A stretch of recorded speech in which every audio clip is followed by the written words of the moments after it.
Salut tout le monde, j'espère que vous allez bien.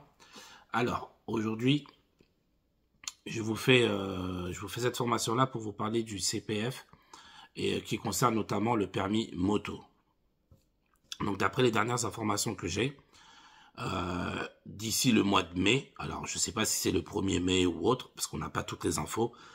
Donc, d'ici le mois de mai, le CPF moto, il faudra déjà, alors il y aura deux choses.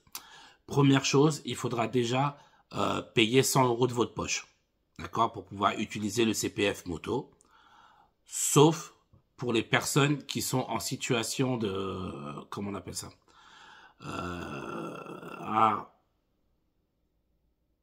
qui sont au chômage. Voilà, j'arrivais pas à trouver le mot. D'accord? Donc, sauf pour les personnes qui sont au chômage. Et il y a peut-être encore d'autres personnes concernées, mais en tout cas là, ce qui est sûr, c'est que c'est pour les personnes qui sont au chômage. Eux n'auront pas les 100 € à payer de leur poche, premièrement. Mais donc sinon, pour tout le reste, tous ceux qui veulent passer leur permis moto avec le CPF moto devront payer 100 € de leur poche. Ensuite, ils veulent faire en sorte que tu ne puisses pas passer ton permis moto avec ton CPF si tu as déjà le permis voiture. Voilà, vous voyez le truc?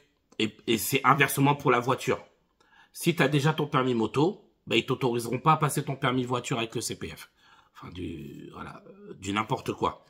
Donc du coup, les amis, voilà, c'est un peu la mauvaise nouvelle pour la moto. Donc pour tous ceux qui voulaient passer leur permis moto, sachez que vous aurez 100 € de votre poche à payer, même si vous avez le montant nécessaire sur le CPF, d'accord, et si vous avez déjà le permis voiture, malheureusement, vous ne pourrez pas passer le permis moto.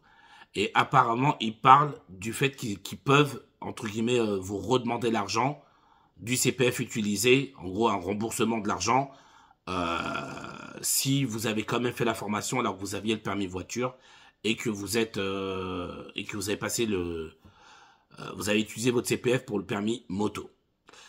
Donc voilà, c'est n'importe quoi comme d'habitude, hein. Franchement, ça me fatigue. Plus on avance, plus ça devient de pire en pire. C'est incroyable. C'est vraiment incroyable, les amis. Donc voilà, je suis désolé. En plus, ça faisait du bien pour beaucoup de monde d'utiliser leur CPF pour passer leur permis moto. Mais là, malheureusement, ils veulent arrêter, ils veulent le durcir. Donc du coup, voilà, ils ont inventé ces règles complètement inutiles. Enfin, pour ma part, en tout cas. Mais je pense que... D'ailleurs, je vous invite à me mettre en commentaire si vous êtes d'accord ou pas, si vous trouvez ça logique ou pas. Et n'hésitez pas, s'il y a des collègues qui regardent la vidéo, si vous avez plus d'infos, n'hésitez pas aussi à me les mettre en commentaire, d'accord, que je puisse voir un peu si j'ai loupé certaines infos, s'il y a eu des nouvelles infos entre-temps. En tout cas, moi, c'est celle que j'ai là aujourd'hui.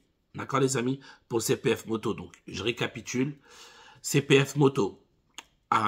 Courant du mois de mai 2024, on n'a pas de date. Moi, je pense que c'est le 1er mai, mais on n'a pas de date officielle. Et donc, du coup, 100 € à payer de votre poche, les amis. D'accord? 100 €, sauf si vous êtes demandeur d'emploi. Ensuite, vous ne pourrez pas utiliser votre CPF pour passer le permis moto si vous avez déjà un permis voiture. Et vice-versa. Si vous voulez passer le permis voiture avec votre CPF et que vous avez déjà le permis moto, ce ne sera pas possible.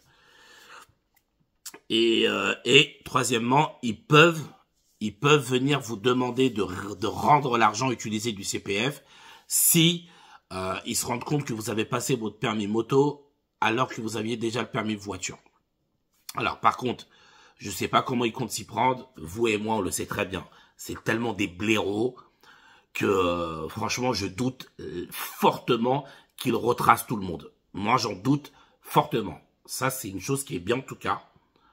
C'est que j'en doute. Je dis pas, après peut-être qu'ils vont le faire. Mais moi, j'en doute parce que c'est tellement des incompétents que, voilà, je ne pense pas qu'ils vont le faire. Mais sait-on jamais, les amis. Sait-on jamais. En tout cas, moi, je vous donne les infos. D'accord? Comme ça, vous les avez. Et à vous de voir comment vous voulez faire le truc. Quoi qu'il arrive, voilà. Lancez vos démarches en avril. avant le mois de mai. Comme ça, au moins, vous êtes tranquille. Le dossier est lancé, vous êtes tranquille. Au moins, vous n'aurez pas les 100 € à payer. Voilà, moi, c'est ce que je vous conseille de faire, les amis. Je vous dis bon courage à tous. Prenez soin de vous et on se dit à bientôt.